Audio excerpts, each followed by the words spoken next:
시청자 여러분 안녕하십니까? BOE 모닝뉴스 시작합니다. 북한 정권이 대표적인 대남 심리전 수단인 확성기를 비무장지대 DMZ 안에 재설치하는 작업에 나선 것으로 전해졌습니다.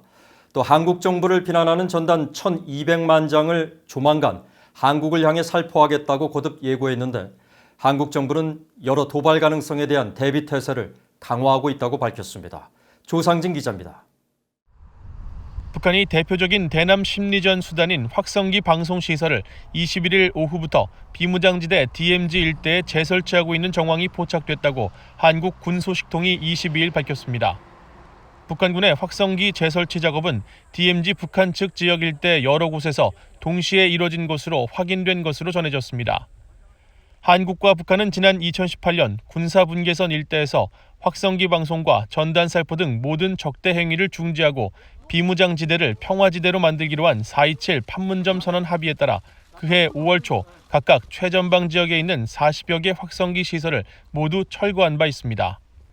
그러나 철거 2년여 만에 북한 측이 재설치 작업에 나선 것으로 확인되면서 DMZ 일대에서 다시 확성기 방송을 통한 대남 비방과 선전이 집중될 전망입니다.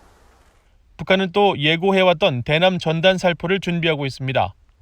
북한 관영 대외 매체인 조선중앙통신과 노동당 기관지 노동신문은 22일에도 중앙의 각급 출판 인쇄기관들에서 1,200만 장의 각종 대남 전단을 인쇄했다며 3천여 개의 풍선을 비롯해 한국 측 깊은 중심까지 살포할 수 있는 여러 살포 기제와 수단이 준비돼 있다고 보도했습니다.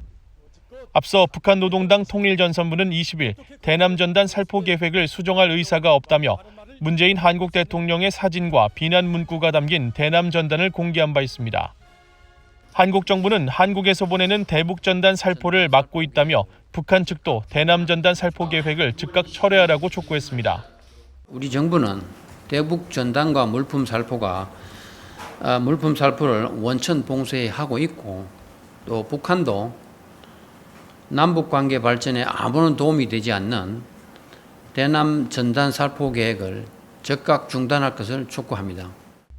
한국 군 당국은 북한의 위협을 예의주시하고 있다고 밝혔습니다.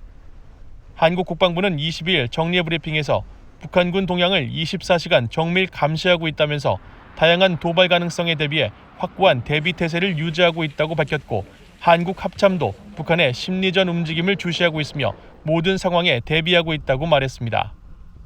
정경두 국방장관은 북한이 선박을 통한 해상살포나 무인기를 활용해 대남 전단을 살포할 가능성도 배제하지 않고 있다며 북한이 무인기를 사용할 경우 군사적 도발로 판단하고 이를 파괴하는 작전을 펼칠 수도 있음을 시사했습니다. BOA 뉴스 조상진입니다. 존 볼튼 전 백악관 국가안보 보좌관이 영변 핵시설 폐기가 북한 비핵화의 첫 단계라고 말한 문재인 한국 대통령의 발언은 현실성 없는 생각이라고 지적한 것으로 전해졌습니다. 볼튼 전 보좌관은 자신의 회고록을 통해 문 대통령이 지난 2019년 하노이 2차 미북 정상회담 이후 영변을 매개로 미국과 북한이 비핵화 협상을 진전시켜 나갈 수 있다는 비핵화 접근 방식을 밝힌 데 대해 정신분열병의 일종인 조현병적 생각이라면서 현실성이 매우 떨어진다고 밝힌 것으로 언론 등에 보도됐습니다. 또 미국이 이미 북한의 행동 대 행동 방식을 거부했는데도 영변 폐기가 북한 비핵화에 의미 있는 조치라고 밝힌 건 문 대통령이 북한의 행동 대 행동과 매우 비슷하게 들리는 중국의 동시적, 병행적 접근을 지지한 것만큼이나 넌센스라고 지적한 것으로 알려졌습니다. 이에 대해 한국 청와대는 볼튼 전 보좌관의 저서는 정확한 상황을 반영하고 있지 않다면서 정부 간 상호 신뢰에 기초한 내용을 일방적으로 공개한 건 외교 원칙을 위반한 것이라고 비판하고 문 대통령을 조현병에 비유한 것에 대해서는 볼튼 본인이 그럴 수도 있다며 반박했습니다. 북한 정권이 새로운 잠수함들을 위한 프로그램을 확대하고 있다는 분석이 나왔습니다. 전문가들은 북한의 잠수함 발사 탄도미사일 능력에 아직은 한계가 있다고 지적하면서도 실전 배치 성공 상황에 대해 경계해야 한다고 지적했습니다. 김시영 기자입니다. 미국의 핵미사일 전문 사이트 ACW는 최근 북한 함경남도 신포조선소의 잠수함 훈련소 추정 건물이 지붕 공사를 마친 것으로 파악된다고 밝혔습니다. 조셉 버미데즈 전략국제문제연구소 CSIS 선임연구원은 해당 건물은 새로운 잠수함 탑승 승조원 훈련소로 보인다면서 북한이 새로운 잠수함 프로그램을 확대하고 있을 가능성이 크다고 분석했습니다.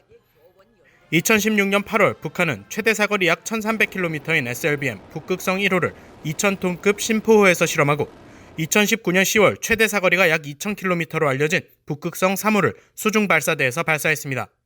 켄 고스 미국 해군 분석센터 국장은 북한이 잠수함과 SLBM을 만들었다는 점이 곧 전력화를 의미하지는 않는다고 말했습니다. 하지만 잠수함이 얼마나 먼 거리를 기동하고 오랫동안 머물 수 있는지가 관건이라면서 그런 전력화를 이룬다면 한국에 배치된 고고도 미사일 방어체계 사드를 무력화할 수도 있을 것이라고 지적했습니다. A submarine capability with a medium-range missile. How far they can get out at sea and how long they can stay out there can threaten, U.S. targets and also can threaten targets in South Korea. And if they're able to get out far enough, can actually defeat THAAD because of the angle in which the THAAD radar system. 브루스 벡톨 안젤로 주립대 교수는 한국이나 하와이 오하우 섬의 해안선 같은 경우라면 북한 잠수함이 근접해도 쉽게 파악할 수 있지만 1500km 떨어진 곳에서 미사일을 발사한다면 사전에 발견하기가 매우 어렵다고 지적했습니다. If you're talking about around the coastline of South Korea, for example, or around the coastline of Hawaii, like Oahu, for example, sure. If a sub is that close, they could probably very easily find it. But if they're sitting, 1,500 kilometers away and launch a missile, it'd be pretty easy for us not to find them. 반면 브루스 베넷 랜드 연구소 선임 연구원은 북한이 한 작업은 아직 잠수함을 개조해 그 위에 SLBM을 올려놓은 수준일 것이라고 분석했습니다. What they've done is they've changed it and put that capability on this submarine. Now there are several problems potentially with that. Number one, they increased the size of the submarine. They essentially expanded the body. There could be leaks there, and with a submarine, you don't want leaks. 또 SLBM을 통제하기 위한 지휘 통제 체계와 발사 장치도 필요한 만큼 이 중 어떤 것이든 실패가 있었을 수 있다고 말했습니다.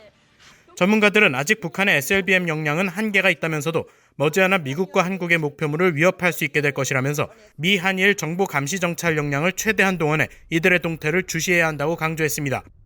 VOA 뉴스 김시영입니다. 유엔이 북한에서 벌어지는 인권 침해와 반인도적 범죄를 규탄하고 책임 규명을 촉구하는 북한 인권 결의안을 채택했습니다. 47개 회원국으로 구성된 유엔 인권이사회는 20일 열린 제43차 회의에서 북한 인권 결의안을 표결 없이 합의로 결의해 북한 인권 결의안은 지난 2003년 처음 채택 이후 올해까지 18년 연속 채택됐습니다. 유엔 인권이사회는 결의에서 북한의 조직적이고 광범위하며 중대한 인권 침해에 대해 깊이 우려한다며 이 중 많은 사례는 반인권 범죄에 해당한다고 지적하고 북한 지도부가 반인권 범죄를 예방, 억제하고 가해자에 대한 기소와 재판을 진행할 것과 일본과 한국의 납북자 문제 해결, 이산가족 상봉 재개에 나설 것을 촉구했습니다. 한편 한국은 지난해에 이어 2년 연속 인권 결의안 초안 공동제안국 명단에 빠졌으며 이에 대해 한국 정부 관계자는 현재의 한반도 정세 등 제반 사항을 고려해 공동제안국에 참여하지 않았고 북한 주민들의 실질적 인권 증진을 위해 노력한다는 기본 입장에 변화가 없다고 밝혔습니다. 한국 통일부가 최근 북한 소행으로 의심되는 해킹 공격이 빈번하게 발생함에 따라 이에 대비한 대응체계 구축에 나선 것으로 알려졌습니다. 한국 통일부는 지난해 통일부 기자단에 북한 소행으로 의심되는 악성 코드가 담긴 가짜 이메일이 대량 발송되는 등 최근 남북관계 관련 분야 종사자를 대상으로 사이버 공격이 급증해 최근 지능형 위협정보 분석 시스템 구축 사업 입찰을 공고했습니다.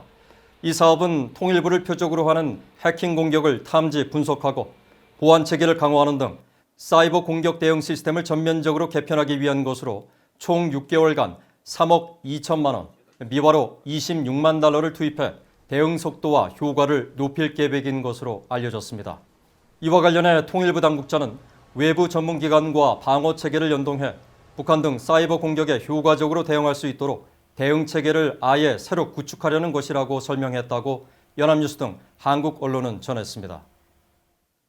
이상으로 BOA 모닝뉴스를 마칩니다. 시청해주신 여러분 고맙습니다.